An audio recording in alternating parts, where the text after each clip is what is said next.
Buenas tardes a todos.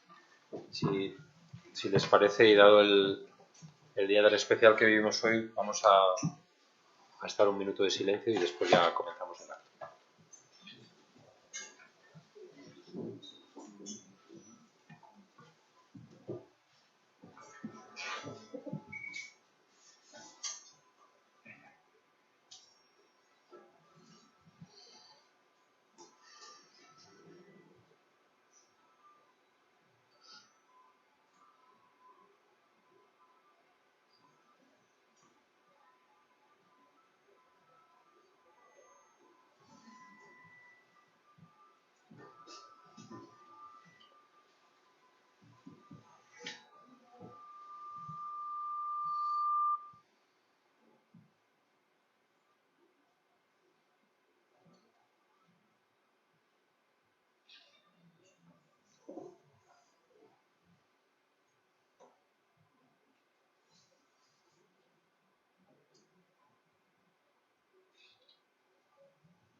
Bueno, vamos a comenzar este acto.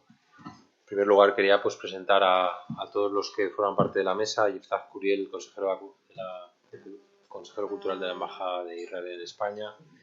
Gracias por estar con nosotros. A Rubén Lerner, el editor de Nagrela, que está aquí, y nos acompaña también de Nagrela Susan Guenú. Juan Carlos Chirinos, editor también de la obra, que ha participado con nosotros en numerosos eventos, entre otros la exposición de Vasco, que recientemente hemos cambiado, y Ana Bejarano, traductora de los textos de esta obra, El Refugio, que es una invitación a un cierto sosiego después de un año de estos crueles atentados. Me van a permitir que lea un comunicado, que es el comunicado que hoy ha emitido el Ministerio de Asuntos Exteriores, porque creo que refleja bastante bien la posición de España y un poco la misión que tiene esta casa. Bueno, el Gobierno de España recuerda y reitera su más tajante condena a los atroces atentados terroristas de Hamás de 7 de octubre de 2023 y traslada su solidaridad a los familiares y allegados de las víctimas, recordando especialmente a Maya Villalobos Iván y a Ramendi, los dos ciudadanos españoles que fueron asesinados durante los ataques terroristas. Transcurrido un año, el Gobierno expresa su solidaridad con los familiares de los rehenes que aún siguen secuestrados y exige su inmediata liberación. Es necesario un alto el fuego, la liberación de los rehenes, el acceso a la ayuda humanitaria a los civiles y el fin de la violencia. El Gobierno reitera su determinación de combatir contra el antisemitismo y toda forma de discriminación y odio. El Gobierno se compromete a seguir trabajando por la paz en Oriente Próximo y avanzar en la aplicación de la solución de dos estados que convivan en paz y seguridad, la mejor garantía de estabilidad para todos en la región. Es imposible no hablar obviamente de que este tipo de atentados terroristas como el que se produjo en 7 de octubre de 2023 hacen que estos actos tengan un carácter sombrío. Y hoy presentamos este libro, El Refugio, que es muy recomendable, puesto que aunque no nos va a devolver el sosiego, sí que nos va a hacer reflexionar acerca de la situación actual que vivimos, de lo imperdonable que es que vivamos en momentos de terrorismo y que haya familias que estén sufriendo por este motivo. Y hoy estamos aquí con todas las personas, las víctimas, sus familiares, sus allegados que sufrieron y siguen sufriendo el atentado más cruel que ha vivido la comunidad judía desde el Holocausto. Y en ellos en los que debemos focalizar hoy nuestros pensamientos. Ahora le voy a pasar la palabra al consejero cultural de la Embajada para que nos dé unas palabras y introduzca también el acto. Muchas gracias. Muchas gracias. Tengo un discurso, pero quiero decir algo antes, y perdón mi español que todavía es básica. Es verdad que estamos recordando el 7 de octubre, hoy, un año, pero hay que recordar también que todavía es 7 de octubre para muchos israelíes. Esta guerra todavía sigue y todavía todos estamos en esto. Es difícil recordar algo cuando todavía no terminó de ninguna manera. Yo estoy en mi WhatsApp de la familia, mi padre y mis 2 hermanas, hace 20 minutos, y lo que hablan es, bueno, había otra alerta, un misil de Yemen, ¿dónde está uno? ¿Dónde está el otro? Y así, un año. Entonces, una semana bastante difícil para todos los israelíes, las comunidades judías alrededor del mundo. Elegimos conmemorar la masacre, uno de los días más oscuros de la historia del Estado de Israel, aquí con nuestros amigos del Centro Sefarad Israel, presentando el libro Refugio, una colección de ficción de los mejores autores israelíes que transmite lo que han estado pasando los israelíes durante este difícil año. Para la sociedad israelí el 7 de octubre ha quedado grabado traumáticamente en nuestras conciencias. El ataque dejó más de 1000 personas muertas, asesinadas, quemadas y torturadas, y cientos fueron tomados como rehenes. De ellos, 101 permanecen hoy en túneles bajo Gaza, entre ellos israelíes y ciudadanos de muchos otros países, judíos, musulmanes, cristianos, mujeres, niñas y niños y ancianos.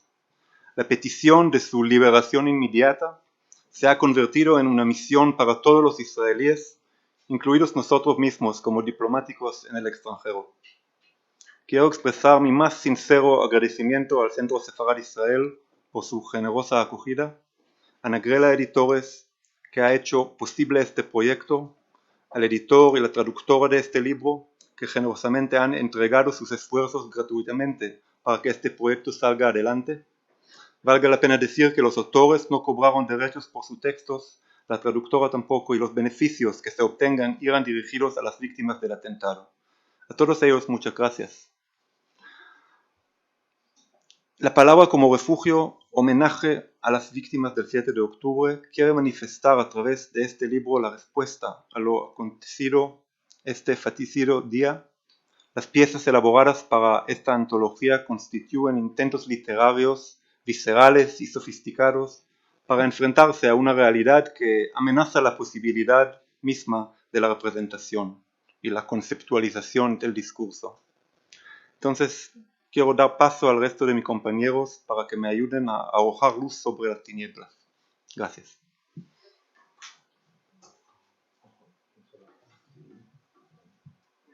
Pasamos la palabra a Juan Carlos Chirino.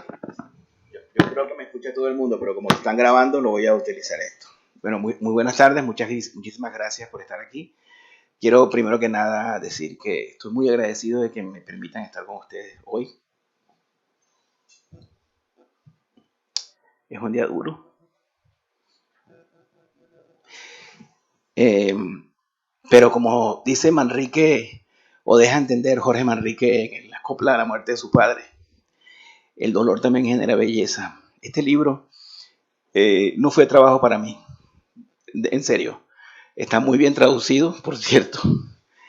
Y más allá del dolor y de la conmoción que este libro genera, es un libro que hay que leer durante mucho tiempo. No se puede leer de un solo golpe. Hay que leerlo poco a poco y hay que releerlo, porque el olvido es lo peor que puede ocurrir.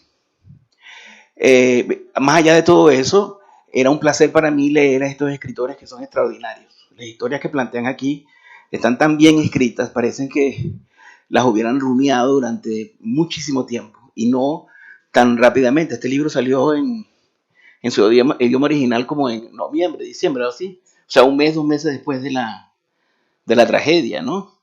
Con lo cual, estos escritores entraron en un estado de gracia y escribieron. Yo solo vengo aquí a dar las gracias y a expresar mi solidaridad, mi agradecimiento a Susan y a Rubén por permitir que yo participe en esto, a Jaime y al Centro Sefarad por siempre dejar que yo me cuele en el Centro Sefarad. Y bueno, nada, no es un día de celebración, por supuesto, es un día de conmemoración, pero es un día que, como dice el embajador, es un largo 7 de octubre que ocurre desde el año pasado y que no debemos olvidar nunca. Las grandes tragedias deben olvidarse, tienen que estar en la memoria de todos, y estos libros ayudan a que permanezcan y permanezcan durante muchísimo más tiempo. De verdad que que muchas gracias por este trabajo, Susan.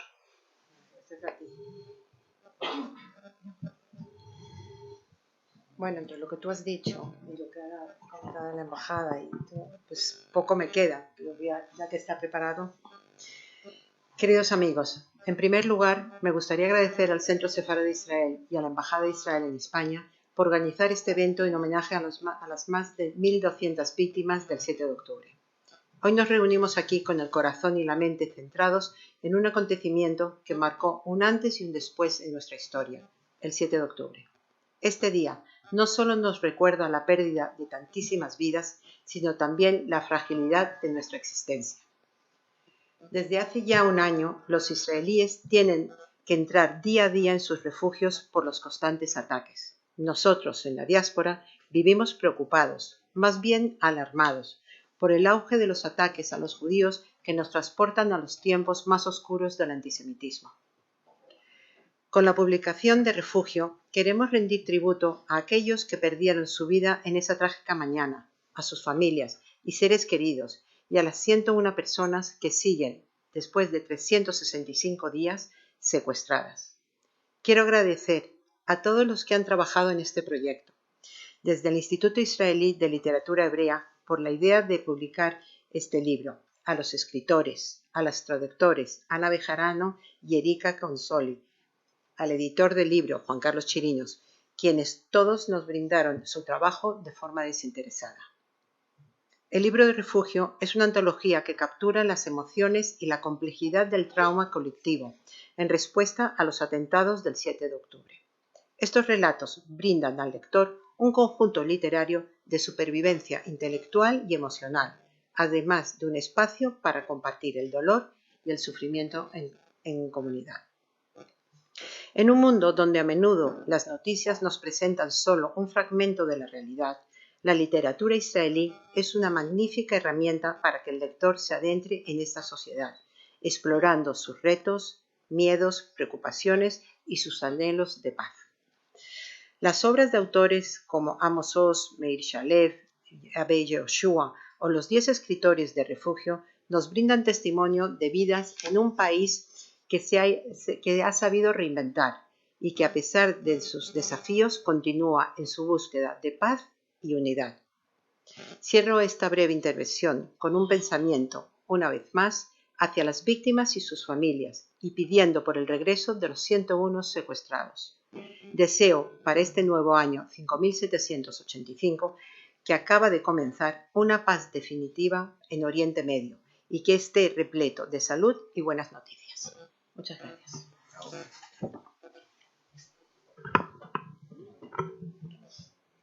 Por la palabra a Ana Bejarano. Pues muchas gracias por haberme invitado al Centro Sefarad de Israel, a la Embajada de Israel, a Jesús Arcos, que es mi talismán en la Embajada, al nuevo agregado cultural, Iftach Curiel, y bueno, a todos vosotros, Juan Carlos, Susan y Jaime. Estoy de acuerdo en que es un libro, voy a hablar de literatura, es un libro, como ha dicho Iftach, estilísticamente atrevido y como has dicho Juan Carlos, que hay que leer despacio porque es un libro raro, si se puede decir, como es mucha de la literatura israelí, que resulta una reelaboración artística de la realidad, que es lo que a mí me gusta de la literatura israelí, que es una literatura muchas veces muy especial, difícil de entrar en ella, que dice mucho, que mantiene un diálogo muy fructífero con las fuentes y es una literatura que es una obra de arte. La gente que escribe son verdaderos artistas y bueno, quiero agradecer a Juan Carlos, que aunque ha dicho que estaba muy bien traducido, yo soy fan de los correctores porque creo que son casi la parte más importante del trabajo de edición y siempre agradezco, sí, es verdad, mira que llevo como 40 años traduciendo y siempre agradezco un buen corrector que te corrige cosas que el traductor no vio en su momento. Aparte de que no soy yo sola la traductora, como ha dicho Susan, está Erika Consoli, que ha traducido también la mitad de los cuentos hebreos Y luego 3 de los cuentos no estaban escritos en hebreo, no pertenecen en realidad a la literatura hebrea, sino que está uno en inglés, el otro en alemán y bueno. Bueno, nuestro pensamiento primero, por supuesto, para los secuestrados, que ojalá regresen pronto, todas las víctimas que hubo el 7 de octubre y en realidad nuestro pensamiento creo que para todas las víctimas de esta guerra, que en las dos partes creo que hay víctimas inocentes que también merecen nuestro pensamiento. Pues quizá este libro yo lo presentaría como un libro de sociología de la guerra. Es un libro que plantea uno de los temas de la literatura hebrea centrales desde el comienzo de lo que es el sionismo y no solamente de si en tiempos de guerra escribir sobre la guerra o no, si se puede, si hay palabras para representar lo que es el dolor de una guerra. Hoy mismo el periódico Jerusalem Post en Israel presenta su portada en blanco y solamente ha puesto una frase de no hay palabras. Es una postura, no se puede escribir, estaba Primo Levi, es esta discusión de si escribir o no. En su momento la gran poetisa Lea Goldberg sostenía que no se podía escribir sobre la guerra y el gran poeta Nathan Alterman le decía que es obligación del escritor escribir sobre el dolor. Creo que este libro en realidad se puede leer como un libro de lo que es la sociología de la guerra en Israel. Hay un libro que escribió un profesor israelí, Baruch Kimmerling, en 1985 y que sigue vigente, que tituló El sistema discontinuo, civiles israelíes entre la guerra y la rutina. Cómo la sociedad israelí en realidad vive entre una rutina y la guerra y la capacidad que tiene el israelí para vivir situaciones extremas y aparentemente seguir con su rutina diaria. Que dice Kimmerling que es una de las características de la sociedad israelí y creo que este libro también lo refleja, cómo mezcla situaciones extremas con cuestiones de la vida diaria. Por eso me parece que este libro aparte se podría estudiar en facultades de sociología porque es muy interesante cómo en realidad la literatura israelí muestra una parte interesante de la sociedad y quizá muestra su cara más amable. Una sociedad como es la israelí, que en los medios está siempre presentada como una sociedad en guerra o religión o guerra, la literatura israelí es una literatura, yo diría que hasta catártica. No representa en realidad a la sociedad israelí porque nadie sabe y antes de la pandemia hubo un congreso en Jerusalén, en Mishkenot Sha'ananim, que es uno de los centros culturales más importantes de Israel.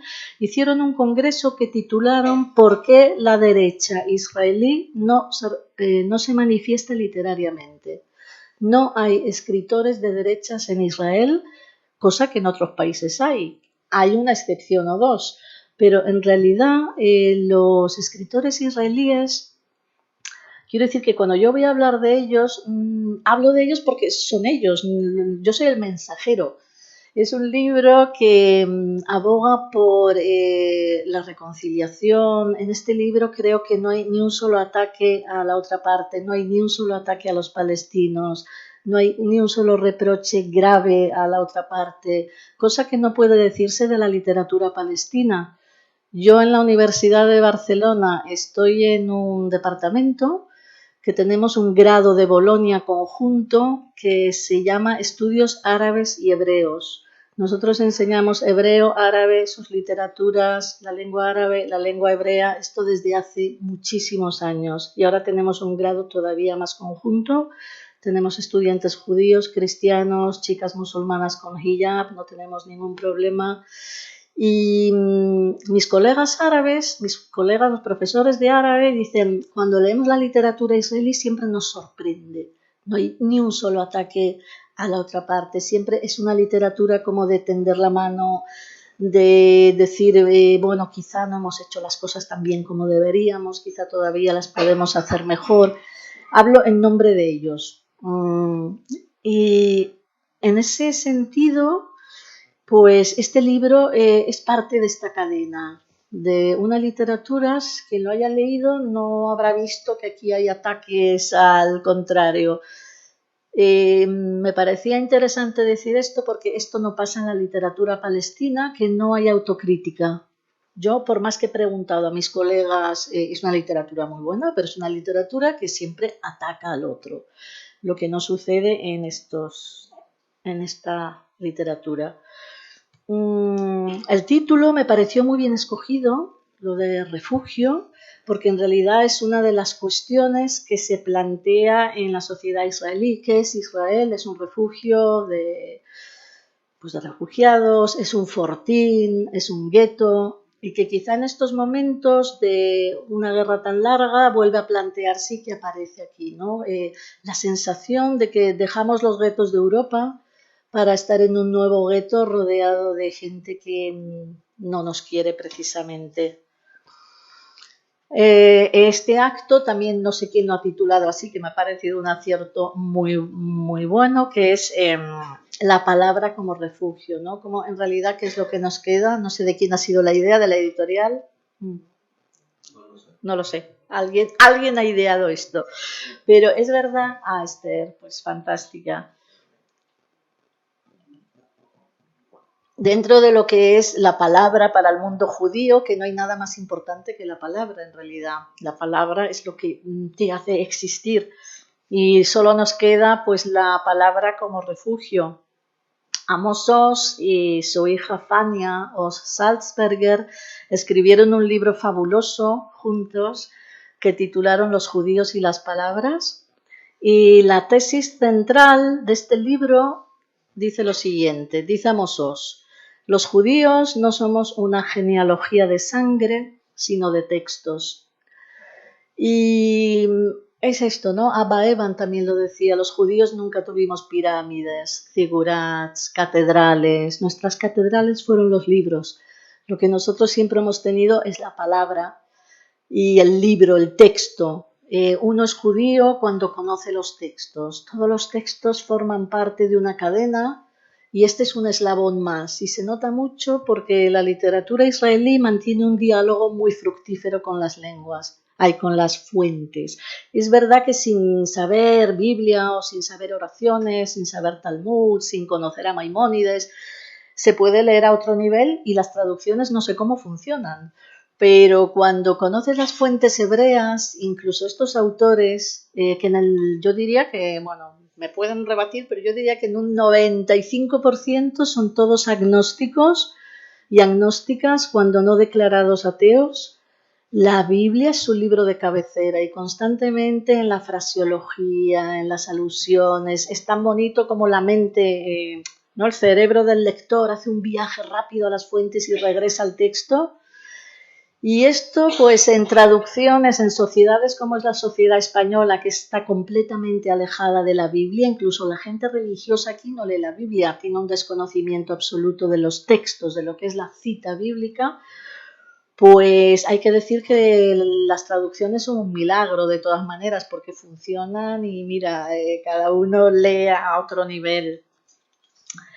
También debería decir, cuando me acabe el tiempo me dicen, porque yo no tengo fin, damos clases, es que damos clases de 3 horas en la Universidad de Barcelona, sí, 3 horas seguidas. Bueno, lo que también caracteriza esta literatura, yo creo, y a Israel, es la libertad de expresión. Yo creo que Israel sigue siendo un país en el que hay libertad de expresión. La prueba es que la embajada sigue invitando autores que hacen una crítica corrosiva de sus políticas y de su país. Y creo que esto es Occidente. En realidad, el espíritu de Occidente es permitir que el otro piense diferente, que es algo muy talmúdico. En realidad, el Talmud creo que se estudia entre dos justamente para poderte rebatir. Interesa siempre la opinión del otro. Y es una de las cuestiones que yo veo que están en este libro. Se respira una libertad de expresión que ya digo que, entre otros, sorprende a mis colegas que enseñan árabe en la universidad. Lo que también aparece repetidamente en los cuentos aquí es uno de los temas que es, no sé si es tabú o no en Israel, pero es el abandono del israelí, cansado ya de las guerras, como hay gente que está pensando en marcharse. Aquí hay varios cuentos en el que el personaje pues se dice, varias veces he pensado en irme. Y esto, ¿me iré? ¿No me iré? El sionismo en realidad, creo yo, era no hay otro lugar para nosotros. Ein makom acher. Esto lo dijo Joseph Chaim Brenner, uno de los grandes escritores, que era muy crítico. Él era sionista, fue a la Palestina otomana y del mandato británico y era muy crítico con cómo se había colonizado la tierra y sin embargo tenía este mantra, Ein makom acher, no hay otro lugar para nosotros, quizá lo podremos hacer mejor, y en 1921 muere en una manifestación del 1 de mayo a manos de los árabes. O sea que la historia es conocida y vieja. Tenemos también al famoso poeta Nathan Zach, que todo el rato su eco está en este libro. Tiene un poema famoso, Nathan Zach, que es uno de los poetas más importantes de Israel, que ha muerto en 2022. Y escribió un poema que tituló Desconcierto y dice: todo esto no es mío, lo observo desconcertado. ¿De quién será, pues? No lo sé. ¿Será una herencia? Ni pariente ni conocido me ha dejado nada en herencia. Entonces, puede que me marche de aquí, si todo esto no es mío. ¿Y si me marcho de aquí cuanto antes? Pero como no creo en la sinceridad de esta pregunta, me miro a mí mismo con desconcierto. Y murió en Tel Aviv en 1922. No se fue, pero constantemente los personajes aquí empiezan a dudar de este no hay otro lugar. En este sentido, bueno, voy a ir saltando cosas. El cuento aquí en la página 63 es un cuento del autor Oded Carmeli y él lo empieza con esta frase. Es el cuento titulado Justin Trudeau, y él dice, empieza el cuento, muchas veces he pensado en irme. Y es una frase que repite constantemente, pero no se va. Esta es la cuestión. También resuena en este libro el hecho de que nosotros quizá no tenemos toda la razón, que también es algo muy de la literatura israelí. Resuena el poema de Yehuda Mihai, que también es uno de los grandes poetas, con Nathan Zach, que falleció en el año 2000. Él, nacido en Berlín, huyó de los nazis. Cuando tenía 11 años, con sus padres llega a la Palestina del mandato británico y luego fue uno de los grandes poetas de Israel. Y él tiene un poema que también resuena aquí, que él tituló El lugar en el que tenemos razón. Y dice, del lugar en el que tenemos razón nunca brotarán las flores en primavera. El lugar en el que tenemos razón está apisonado y duro como el suelo de un patio, etcétera, etcétera. Otra de las cuestiones que aparece en este cuento, si para quien lo haya leído quizás esté de acuerdo conmigo, es en el imaginario europeo el judío siempre ha sido la víctima y ahora no se admite que los judíos puedan estar armados y se defiendan. Los mismos personajes están perplejos ante la imagen que se tiene de ellos como verdugos en lugar de víctimas. Es uno de los temas también centrales de la literatura israelí, la tragedia del que pasa de ser víctima a ser verdugo. Y es una cuestión que los personajes sufren en este compendio de cuentos. Creo que lo que hay es mucho sufrimiento y mucho dolor más que ataque a nadie. O la presencia de la muerte, ¿no? Cómo la presencia de la muerte llega a normalizarse en estas sociedades. O un tema que también es tabú, que es el de los suicidios. Hay un cuento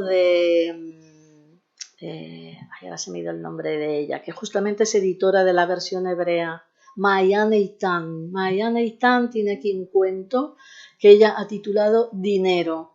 Empiezas a leerlo y dices, ¿qué tiene que ver este cuento con el 7 de octubre y la guerra? Pero claro, muchísima gente ha quedado sin trabajo.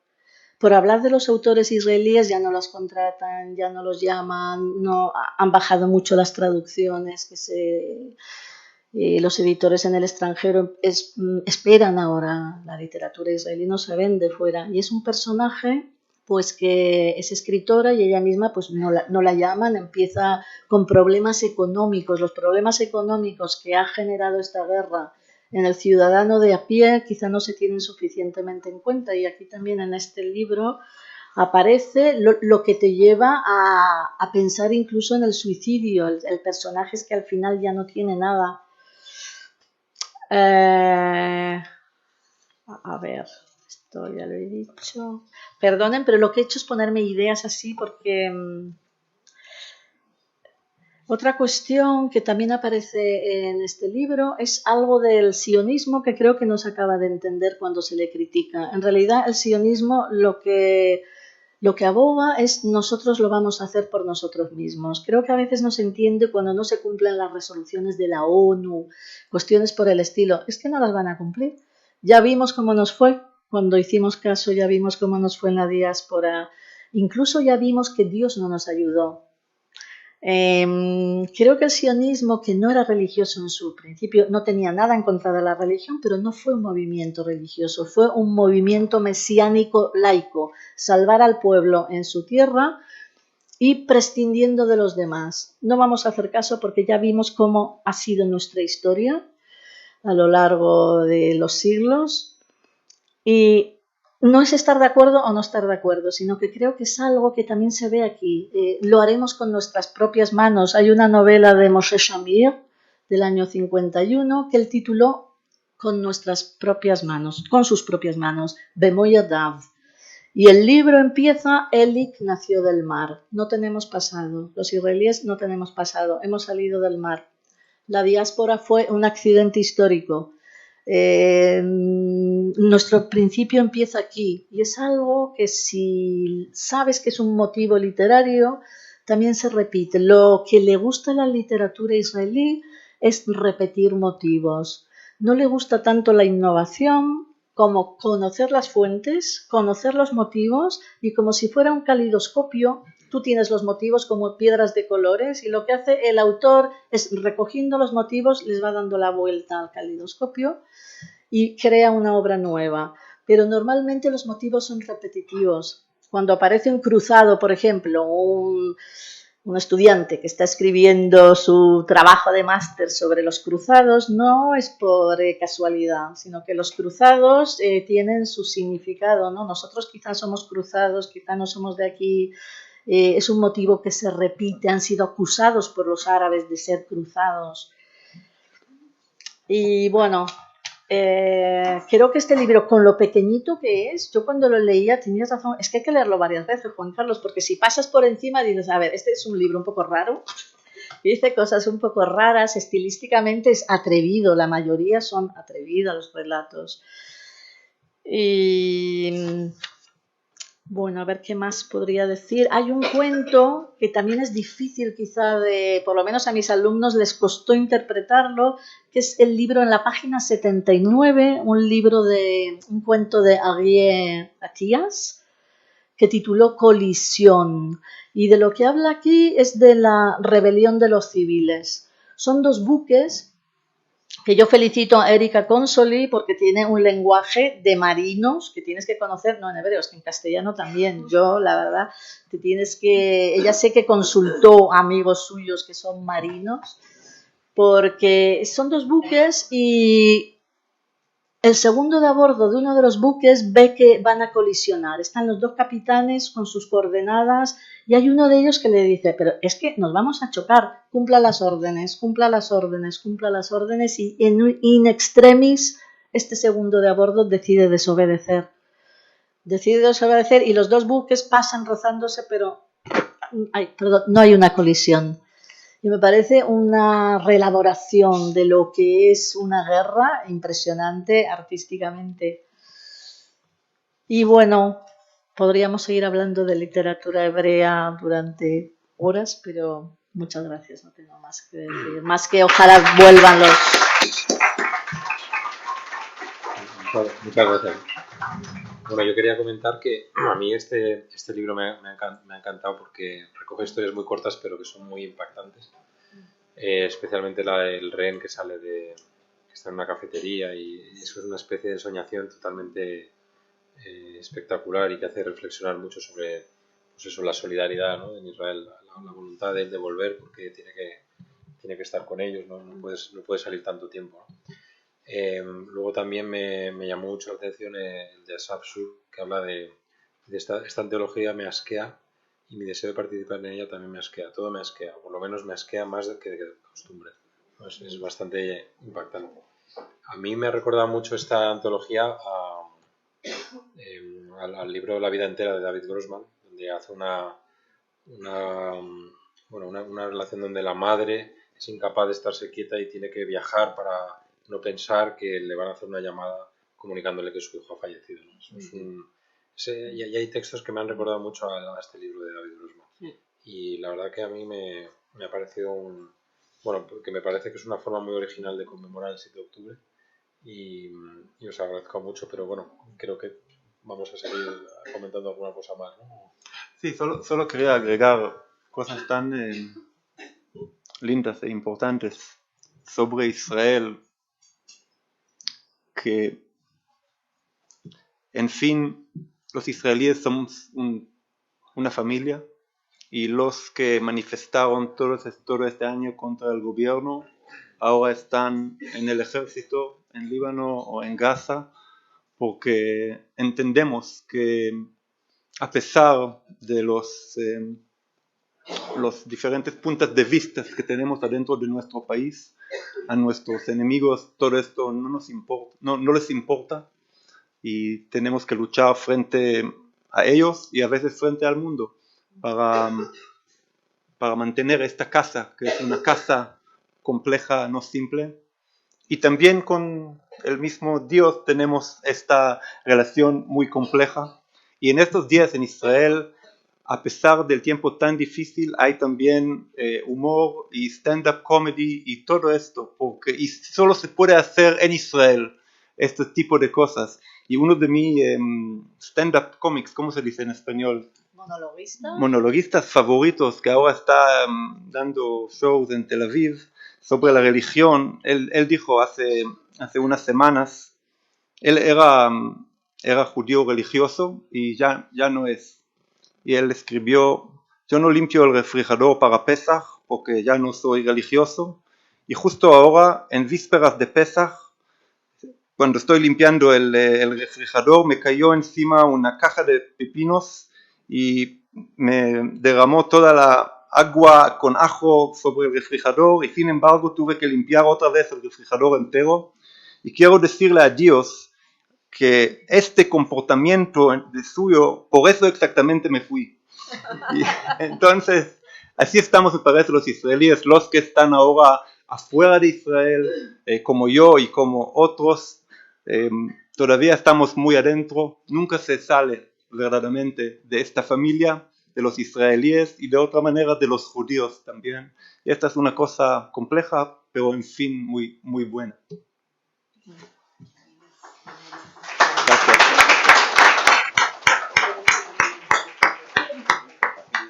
Adelante. Más que yo, Ana. Bueno, solamente comentar dos cositas rápidas. Bueno, que ya lo dijo el agregado cultural. Una de los valores que tiene este libro más importante es que es un libro, aunque no lo parezca, lleno de humor, pero de humor inteligente, de humor de alguien que está reflexionando el mundo. Yo, como escritor, valoro muchísimo la literatura cuando la literatura despliega el humor inteligente, cuando no se hace solemne, cuando no se hace árida. Y yo creo que es parte de el espíritu israelí, judío sobre todo, el humor. Lo digo porque Venezuela fue en los años 40 y 50 bendecida con la llegada de cientos de judíos que huían del nazismo y que colaboraron muchísimo. Debo decir que cuando llegué a España no tenía conciencia de que tantos amigos míos judíos, artistas, pintores, poetas, escritores, eran judíos. Yo pensé que eran venezolanos primero que nada. Y lo de judío era, yo sabía que eran judíos, pero no es que no lo valoraba, pero no era una imposición. Si los judíos vivían en Venezuela como, y siguen viviendo como venezolanos que participan de una religión particular. Y es el humor lo que ha contribuido, aparte del espíritu de trabajo, ¿no? Una de las señoras que ha ayudado al Centro Sefarat, Mercedes Ayón, ella es venezolana y el espíritu de trabajo de ella, que viene detrás de ella, es muy grande, ¿no? Y quería destacar eso. Cuando lean este libro, que lo van a leer muy lentamente, cada relato leanlo uno por noche, van a ver que está lleno de humor por todos lados, incluso en las escenas más terribles, como la escena de una muchacha que se quiere suicidar y no sabe cómo y encuentra la manera más terrible, pero en el fondo es una especie de puesta en escena, una humoresca, como un humoresca.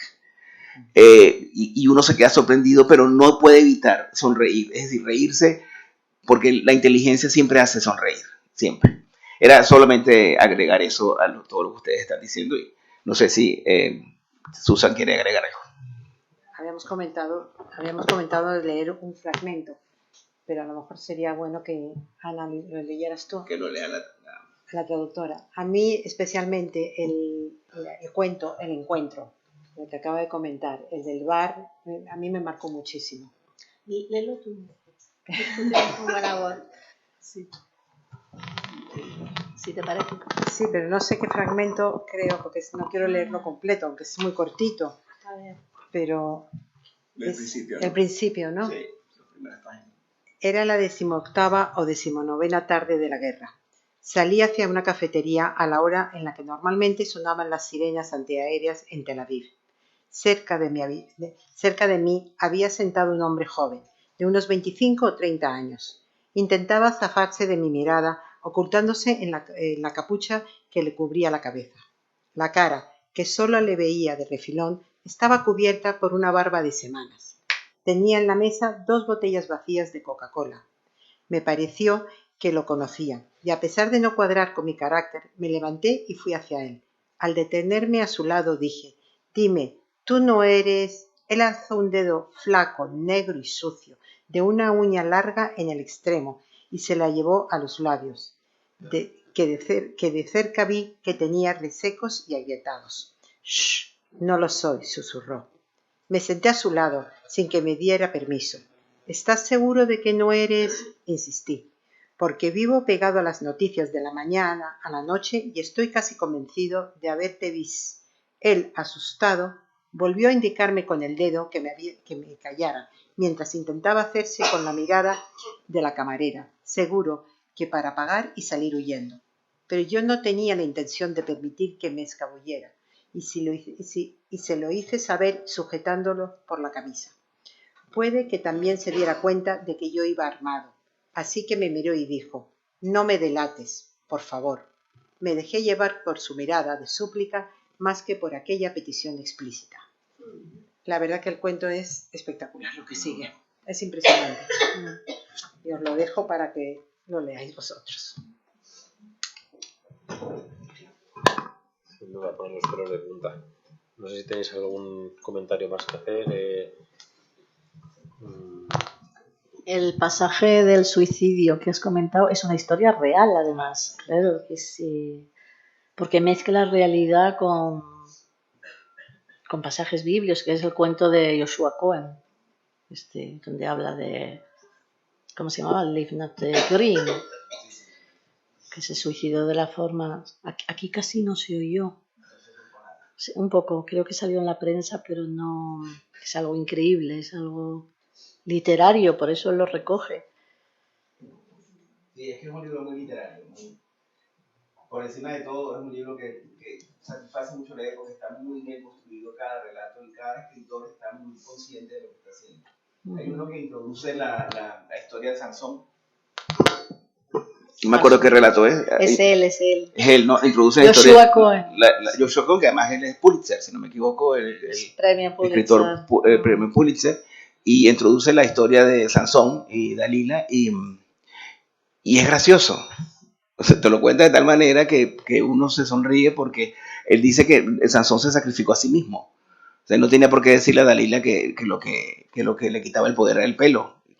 Y se dejó cortar el pelo porque, bueno, no sé, quizás porque Hashem lo quiso, pero hay una manera de hablar, una manera de decir, un discurso, una voz literaria que tiende siempre a huir de lo solemne. Y eso está muy bien. O sea, eso es una de las cosas que más que me hacen considerar que no estaba trabajando, sino que estaba leyendo un libro y me estaba gustando mucho leerlo. O sea, por encima de todo la terribilidad que dicen los italianos que tiene el libro, ¿no? Claro, esa cita de Jueces que tú nombras, de la Sí. famosa frase Tamot nafshi im Pristin, muera yo con los filisteos, sale ahí, pero claro, a mí ya es que me daba cosa decirlo, porque es que yo no hablo en mi nombre, hablo en nombre de ellos, y decir algo así es muy osado. Claro. Muera yo con los filisteos, es que aquí vamos a morir los israelíes y los palestinos juntos, que es otro de los motivos. Bueno, y una de las consecuencias de la guerra. En la guerra, en el fondo, nadie gana. La guerra es la guerra. Pero ¿quién lo dice? Él Claro, se atreve Sansón. a decirlo y los editores, que son valientes, se atreven a publicarlo. Claro, ¿qué está diciendo? Es que vamos a morir todos. Sale Tamot Nafshi. Claro, por la libertad de expresión que caracteriza. Sí, es lo que decía. Esto recuerda también el cuento de Aleph Bet Yoshua frente a los bosques, que ahora estos días se ha leído muchísimo en Israel públicamente, en conferencias. En este cuento, que es del año 68, creo, después de la Guerra de los 6 días, que era una época de euforia, y aún así él escribe Mulayagot frente a los bosques, que es el guardabosques judío israelí y el árabe queman al final el bosque juntos. Y al final el bosque es destruido, que es una alegoría de Israel, que es otra vez, todo el rato los mismos motivos recogidos. Es que al final nos autodestruiremos juntos. Sí, la humanidad, ¿no? Bueno, que tiende a eso. No la humanidad. Ellos van a lo suyo. Israel y Palestina. Vamos, yo lo interpreto así. Aleph Bet Yoshua no dice la humanidad, no, nosotros. En el conflicto que tenemos, claro, es que yo cuando lo digo, mucha gente incluso me ha dicho antisemita en las conferencias. Digo, a ver, un momento, y lo dicen ellos, no lo digo yo. Es decir, es un motivo recurrente. Está bien, tú mismo lo has sacado, que es que Sansón sale ahí porque está Gaza. ¿Dónde estaba Sansón? En Gaza, cuando tiró las columnas. El pasado judío en Gaza también se oculta aquí. Perdona, hubo un pasado judío en Gaza. Los palestinos también llegaron de algún lugar. Cuando se critica a los israelíes, todos hemos llegado de algún lugar. Pero las sinagogas que había en Gaza, el pasado judío de Gaza es muy importante en la Biblia. Y Joshua Cohen lo recoge y lo lanza ahí. Espabile como pueda el lector y... Claro, por eso tienes razón que es un libro con una lectura muy rica. No se puede leer corriendo. Bueno, Pepe, hoy ha sido un día muy duro para todos. Hemos asistido a unos actos muy, muy difíciles. Justamente hoy, en un acto que ha tenido el ministro con las familias de los españoles asesinados en estos atentados terroristas, ha dicho algo que me ha parecido muy importante y que quiero reproducir. Que en las dos guerras mundiales los europeos nos destruimos entre nosotros. Y a día de hoy somos el bloque económico, político más integrado y donde mayor paz y estabilidad hay. Entonces, ¿por qué no aspirar a que esto ocurra igual en Oriente Medio, ¿no? Así que creo que para concluir este acto quizá debemos concluirlo así, ¿no? Aspirando a que en algún momento vamos a poder tener una paz en la región de Oriente Medio y vamos a poder ver una convivencia y que no haya, desde luego que no haya guerra. Así que no sé si estáis de acuerdo, pero vamos, yo creo que es la aspiración de todos. Así que pues muchas gracias a todos.